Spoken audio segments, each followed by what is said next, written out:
Hello everyone and welcome to this video tutorial on murder. The law on murder is set out in common law, which means that it comes from cases rather than from an act of parliament. A murder conviction carries a mandatory life sentence, and the judge passing sentence cannot pass a lesser sentence no matter how mitigating the circumstances may be. Although we will look at two partial defences to murder in some subsequent video tutorials: loss of control and diminished responsibility. Today though, we're going to be concentrating on the law of murder. Let's start by having a look at the legal definition of murder. We all know what murder is. It's where somebody has killed somebody else and they've intended to do so. But obviously, as lawyers, we have to look at the legal definition, and particularly some elements of the mens rea might actually surprise you when you first come to study this. As I've already said, murder is a common law offence, and that's quite surprising in itself, that perhaps our most serious criminal offence isn't defined in any Act of Parliament or statute, but rather the definition comes from a judge called Lord Coke in 1797.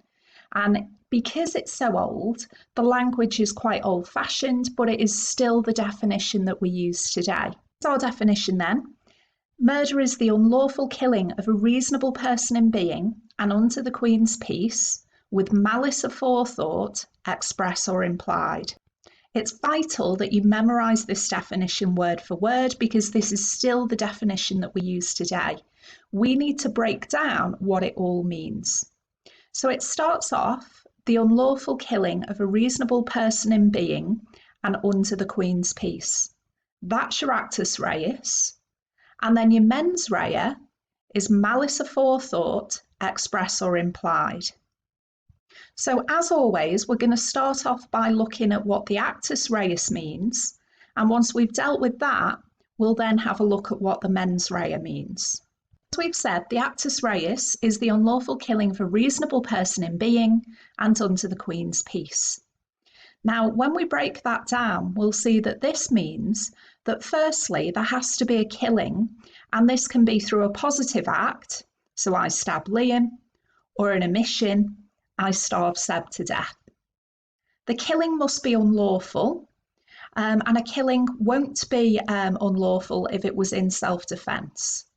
The killing's got to be of a human being, so if you ever hear people saying, oh, he murdered a dog or he murdered a spider, that's incorrect. You can only murder a human. The killing was not during the course of war. And finally, the killing caused the death. So we'll have a look at all of these elements. So the first part of our actus reus is that the killing can be through a positive act or an omission. And when we think about murder, we tend to think of it being committed through positive acts.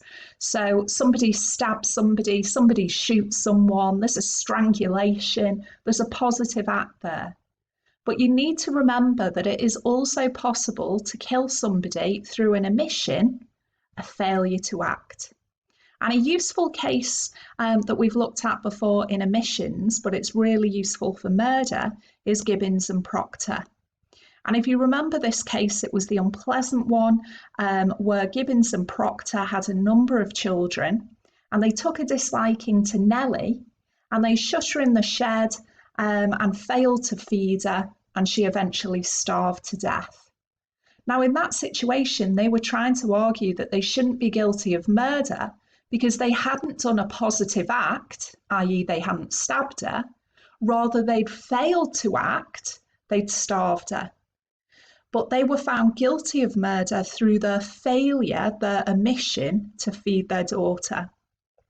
And although we know the general rule on omissions is you're not usually liable, they owed a duty through a special relationship.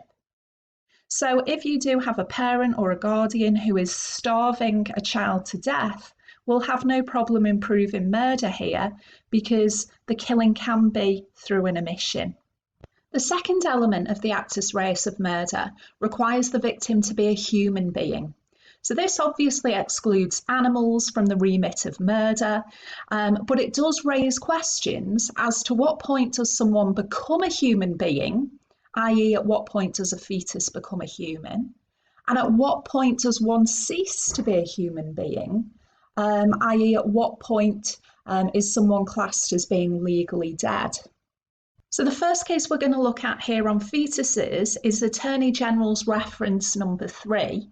And this case held that a fetus is not a human for the purposes of murder unless it is born alive but later dies as a result of its injuries.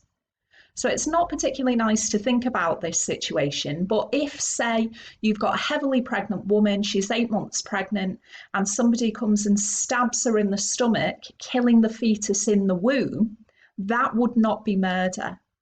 If, however, they stabbed her in the stomach, hurt the fetus, it was born alive, and then died, say, a couple of hours later, then it would be murder. So a fetus becomes a human being when it has been fully expelled from its mother and has an independent existence. And this rule is important because if we didn't have this rule, it would mean that abortions were completely illegal because all abortions would be murder. In terms of when a person ceases to be a human being, we could look at Iredale, NHS Trust and Bland. And a person ceases to be a human being when their brainstem ceases to be active, irrespective of whether they're being kept alive by artificial means. But where a patient is in PVS, doctors must get the courts to sanction switching off life support machines. The third element of the actus reus of murder is that the killing must not be during a war. So under the Queen's peace, in the definition, simply means that killing of an enemy in the course of war is not murder. So if soldiers are fighting the enemy during a war and one soldier shoots another soldier, that's not going to be murder. But just be aware, of course, that the killing of a prisoner of war would be murder. Okay, but in a normal battle situation, in the course of war, that won't be murder. Requirement for the actus reus of murder is that we must prove causation. And murder is a result crime, so causation has to be shown. So when we're saying it's a result crime, it means that you have to be able to prove that the defendant caused the death. And we have seen cases, remember, like the case of White, when we looked at the but-for test, where the defendant has tried to kill the victim, but they haven't quite managed to. And in that situation, you can't prove causation for murder, but you could find them guilty of a criminal attempt. Okay, so all your normal rules of causation must be proven for murder. And you might want to go and watch the video tutorial on causation again to remind yourself about this. Because a big part of a lot of murder scenarios is actually focused on causation. You're looking at the situation and working out, was it the defendant that caused that ultimate result? On this slide here, I have summarised the rules on causation just as a reminder for you. So we have to show that the defendant was the factual cause of the consequence using the but-for test. And it was met in Paget, but not in White. We have to also prove that they were the legal cause of the consequence using de minimis, thin skull, and there must also be no novus actus interveniens breaking the chain. And remember that there are 3 ways we can break the chain: acts of a third party, but the general rule is doctors are very unlikely to break the chain; victim's own act, so won't break it if reasonable, will break it if daft; and natural but unpredictable events such as lightning will break the chain. Okay, so that's your actus reus of murder. You've got to show there was an unlawful killing of a reasonable person in being under the Queen's peace. We're going to go on to look at the mens rea of murder now. For the mens rea of murder, it might surprise you to learn that there are actually 2 ways that we can satisfy the mens rea of murder. Most people, the general public, will think that to be guilty of murder, you must have intention to kill. But we're going to see that it's actually much broader than this, and it's actually much easier to commit murder than most people think. So if we go back to the Lord Coke's definition here, there are 2 ways you can satisfy the mens rea. express malice aforethought, and implied malice aforethought. And we're going to look at each one of these in turn to work out what they mean. So we're going to start off by looking at express malice aforethought. Express malice aforethought means that the defendant intended to kill. So that's the bit that we would expect for murder. So express malice aforethought means intention to kill. But remember that intention, we know from studying mens rea, there are two types of intention. There's direct intent and there's indirect or oblique intent. So the general public think that intention to kill just means Mohan, basically. Aim, objective and purpose was to bring about a prohibited result. And with serial killers and the likes, they will have direct intent to kill. But remember from our study of mens rea that you can also be guilty through oblique intention. So this is where the defendant intended the act, but not the consequence. So if you remember in Nedrick, he poured paraffin through a letterbox and set it on fire, intending to scare the lady who lived there. And he actually ended up killing a child. Now his intention wasn't to kill that child, but the court said, if death or serious injury is virtually certain and the defendant realised that, then we can say that they have oblique intent to kill. So express malice aforethought means they either had direct intent to kill or oblique intent to kill. Second way that you can have the mens rea for murder is implied malice aforethought. And this means that the defendant didn't intend to kill, but they had intention to cause GBH. So what this means is a defendant can be guilty of murder even if they didn't have intention to kill the victim.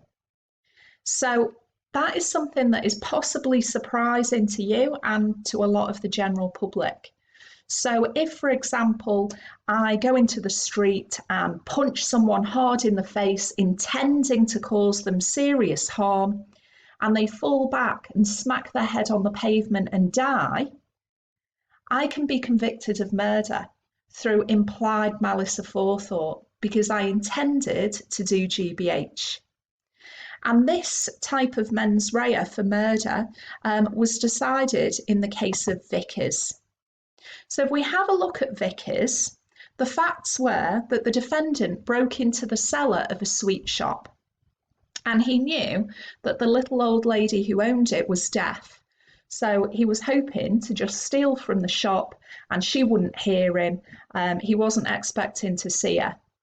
But for some reason, the old lady came into the cellar and discovered the defendant. And the defendant panicked, hit her several times and kicked her once in the head. And she died. And he was convicted of murder. And he appealed, saying, but I didn't intend to kill her. And the Court of Appeal upheld his conviction for murder. And our principle here is that if the defendant intends GBH and the victim dies, then this has always been sufficient to imply malice aforethought. So this case illustrates then that being convicted of murder is actually much easier than perhaps people realise. The last case that we need to look at on murder is the case of Inglis from 2011. And this was a really tragic case. This was a lady called Frances Inglis, and her son was very, very seriously ill. He was in PVS, and she believed he was suffering. So she injected him with heroin, intending to kill him. But she tried to say that she was putting him out of his misery, it was a mercy killing, and therefore she shouldn't be guilty of murder. But we already know from studying mens rea, Dudley and Stevens, motive is irrelevant. It simply proves that you had direct intent to kill. So our principle is that mercy killing is murder. You might have a good motive, if you like, for killing someone, but you will simply prove your own mens rea. And I'll end the video here on a summary sheet of what we've just been through, and you may wish to just pause the video so that you can take some bullet point notes on this.